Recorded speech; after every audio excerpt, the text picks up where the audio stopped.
Speaking of backups, Marcus Mariota is the backup in Philadelphia.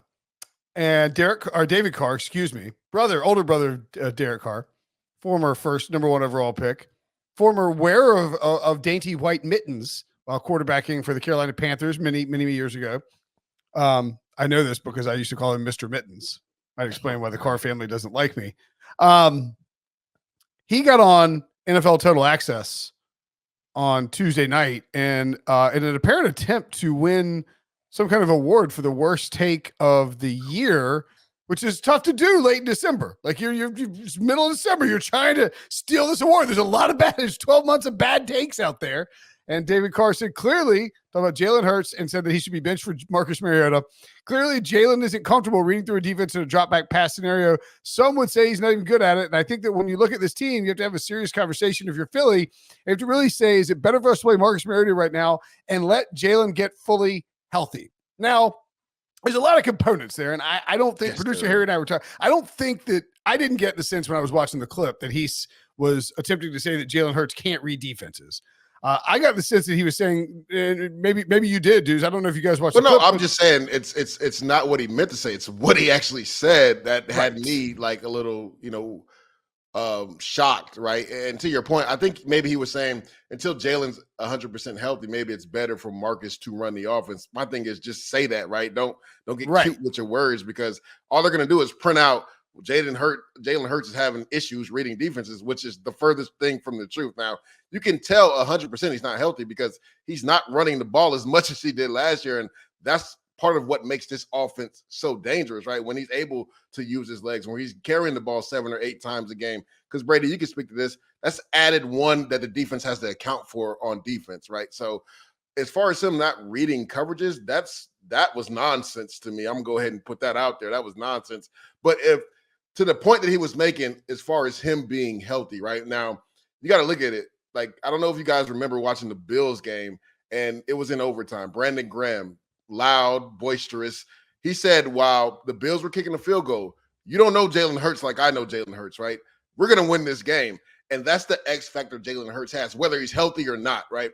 And I don't know if Marcus Mariota has that. So, yes, I get what you're saying. He may not be healthy enough, but let's not forget it, guys. They still have the #1 record in football right now. So, to me, that point makes absolutely no sense.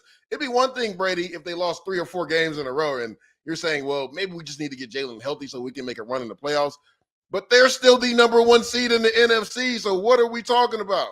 And if you bench him now, you run the risk of losing the #1 seed and losing, or not bench him, you sit him, and then you lose the opportunity to sit him and give him a week of rest right before the playoff game. Correct.